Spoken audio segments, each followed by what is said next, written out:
돈이 되는 노하우에서는 여러분들 요즘 많은 분들 예전에는 뭐 벤처기업 창업이다 이런 말씀 많이 들으셨을 텐데 이번에는 스타트업 창업에 관련된 이야기를 전해드리려고 합니다.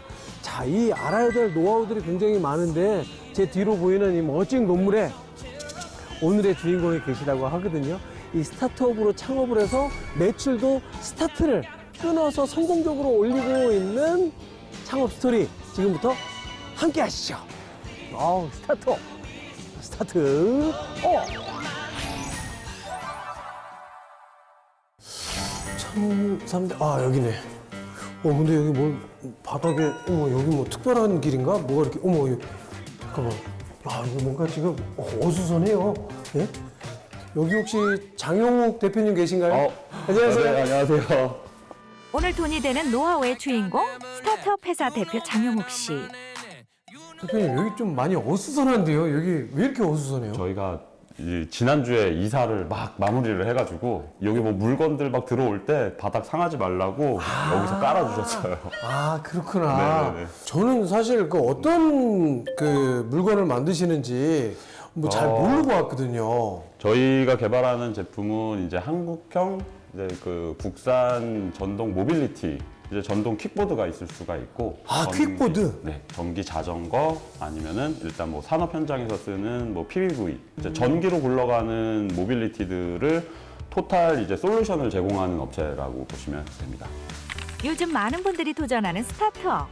개인 또는 소수의 사람들이 아이디어와 기술을 가지고 시도하는 창업을 말하는 단어인데요.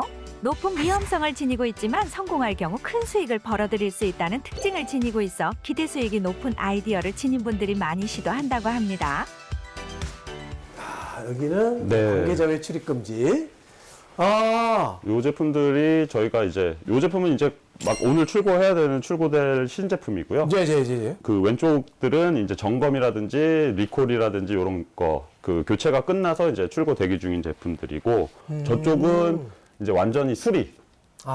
에이스까지도. 네네. 펑크가 났을 때 뭐 타이어 교체라든지 아니면 뭐 모터 교체 뭐 이런 것들이 필요한 제품들이 저쪽에서 지금 준비가 되고 있고요. 여기에 들어가 있는 기술력 중에 혹시 보유하고 계신 특허 기술도 있나요? 저희가 총 가지고 있는 특허가 한 14개 정도 되는데 14개 정도 되는 것 중에서 기술 특허가 한 8개 정도 되고요. 와.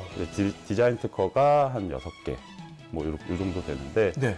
그 중에 여기에 이제 적용된 게 BMS 관련한 특허, 그리고 프론트 서스펜션 관련한 특허, 일부 부품들을 해외에서 수입을 하는 경우도 있는데 네. 웬만한 어떤 뭐 프레임부터 시작해서 설계 그리고 조립까지 전부 국내에서 진행이 된다고 보시면 되고요. 예. 배터리 역시도 패킹까지 전부 국내에서 진행이 돼서 배터리까지도요? 네네네.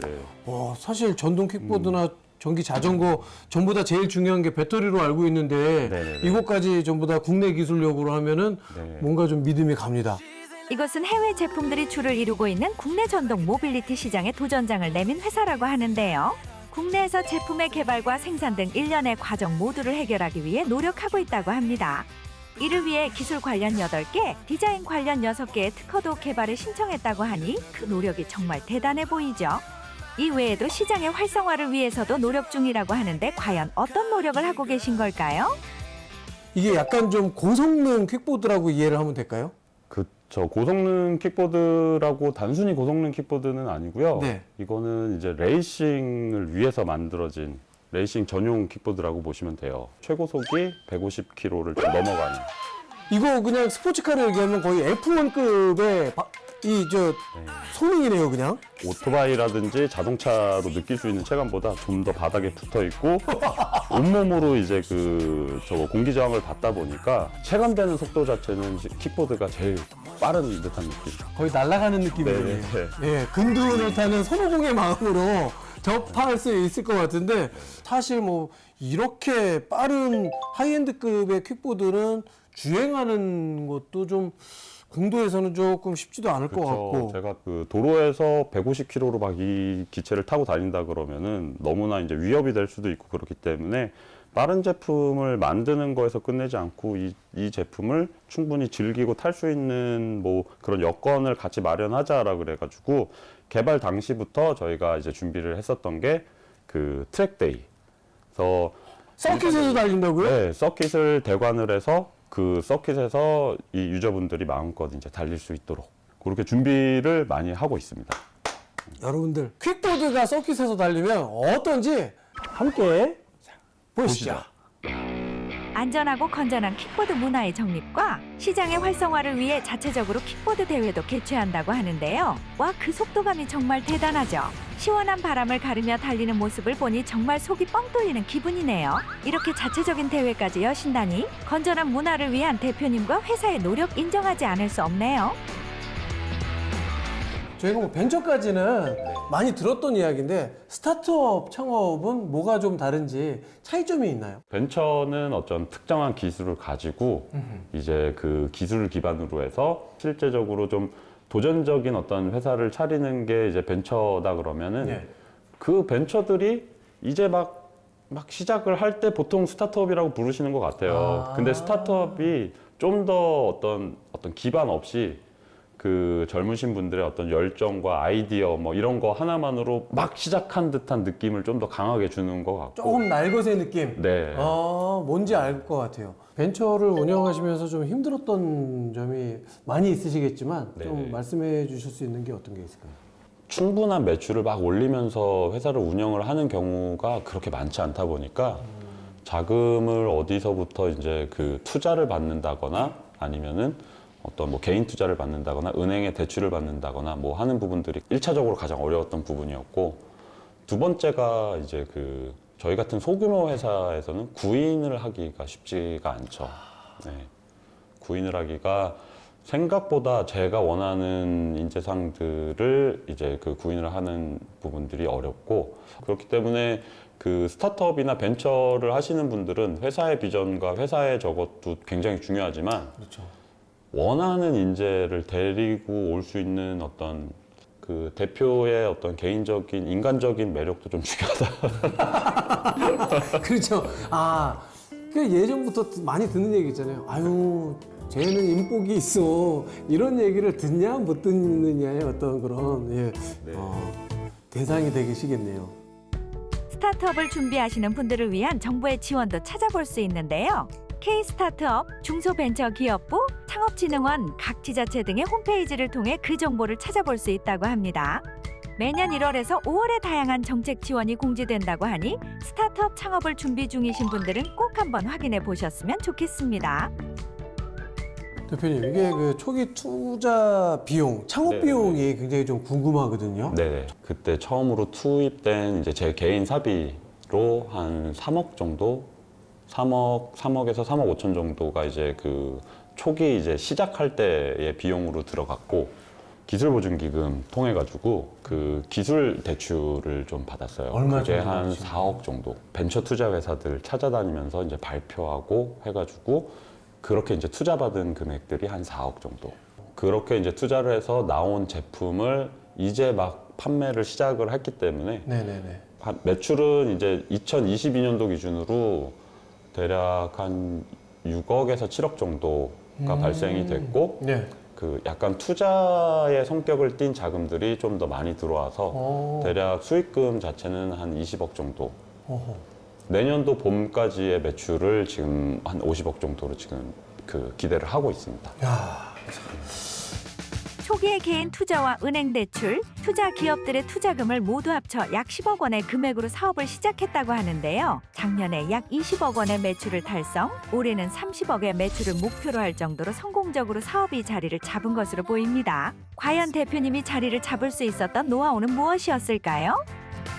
함께하고 계신 동료 직원분들이 몇 분 정도 되겠어요? 지금 저를 포함해서 7명, 그리고 상주하지 않는 직원까지 합치면 8명이 8명. 같이 지금 일을 하고 있습니다. 아니 근데 서로 호칭을 뭐 저희는- 직급 같은 게 없다고 얘기를 들었어요. 네, 그냥 전부 다 그냥 팀장이에요. 저희가 이제 그 수직적인 조직 문화보다는 수평적인 조직 문화를 택한 이유가, 나이가 어리다고 야야 너너 뭐 형 이렇게 하게 되면은 사실 업무 효율이라든지 이런 부분들이 한 사람한테 막 몰아가는 경우들도 있고, 그래서 그런 것보다는 각자가 이제 자기 맡은 부분에서 팀장이다라는 그 역할을 수행을 하는 게 훨씬 더 효율이 좋고 어떤 이제 위계나 아니면 나이나 이런 것 때문에 이제 소외받는 친구들이 좀 없어지고 친구들이 일하는데도 굉장히 도움이 되는 것 같아요. 업무의 효율을 높이기 위해 수직적인 조직 문화가 아닌 수평적인 조직 문화를 구상하게 되었다고 하는데요. 창업 초기에 큰 역할을 했다고 합니다. 그리고 수평적인 조직 문화가 자리를 잡게 되면서 각자 담당하는 전문 분야에 집중할 수 있게 되어 업무의 효율이 늘었고 이제는 애사심을 높이는 역할까지 한다고 하네요. 초반에 무너지는 회사들 굉장히 많이 이야기 들었거든요. 네. 지금서부터 이제 바가지에 물을 퍼담는 시기라고 생각을 하신다면 네네. 성공의 노하우 어떤 것들이 좀 있을까요? 스타트업을 운영하시는 대표들은 내가 뭘 할 수 있습니다라고 주변에 끊임없이 어필을 해줘야 돼요. 아, 모르니까. 네, 맞아요. 어필을 해서 모르죠. 내가 이걸 할 수 있으니 나를 좀 이용을 해주세요라고 이제 계속 프로포즈를 하다 보면은 어떤 현장에서 이런 거 그럼 한번 만들어봐 주세요. 아니면 이런 거를 개발을 해주세요. 의뢰가 들어오면 일은 가리지 않고 다 받는다. 그게 좀 더 매우 중요합니다. 지금 모든 걸 다 쏟아 부으셨잖아요. 네네네. 준비하고 계신 분들한테 한 말씀 해주신다면요. 하지 마라. 섣불리 움직이지 마라. 그냥 그러니까 뭐 어떤 준비 없이 그 시작을 하지 말라는 말씀이었고요. 네. 그 시작을 하더라도 사실 그 어떤 회사를 운영하는 데 있어서 기술도 중요하고 타이밍도 중요하고 운도 중요하지만 그보다도 중요한 거는 어떤 자금의 흐름이 가장 중요할 거예요. 그러니까 기술을 갖고 계신 엔지니어 분들이 이제 창업을 생각을 하신다 그러면은 반드시 처음부터 어떤 회계 전문가의 상담을 받으면서 시작을 하시는 거를 추천을 드리고요. 그리고 아이템이 있다고 하더라도 그거를 내 돈으로 개발을 하겠다는 생각은 하지 마라. 아이디어가 정말 좋으면은 예, 거기에 예. 이제 투자를 해주는 기관들이 많아요. 그런 벤처 투자 기관이라든지 이런 부분들을 충분히 활용해서 어떤 투자를 받아서 개발을 할 수 있는 그 판을 만들어 놓고 시작을 하시는 거를 추천을 드리고 네네. 어떤 유통이라든지 뭐 중국에서 뭘 수입해서 팔아도 좋아요. 그런 캐시카우 흐름을 만들어 놓고 스타트업을 시작을 하시면은 본인이 하시고 싶은 거가 이제 자리를 잡을 때까지 이제 버틸 수 있는 어떤 네. 그 아이템도 병행해서 꼭 진행을 하시는 게 그 창업을 하시는데 가장 중요한 포인트가 될 것 같습니다. 맞습니다. 다양한 방법으로 이 자금의 흐름을 조금은 넓혀줄 수 있는 방법들을 네. 모색을 하는 게 좀 중요하겠네요. 굉장히 앞으로의 행복 기대가 됩니다. 대표님 화이팅! 감사합니다. 화이팅! 감사합니다.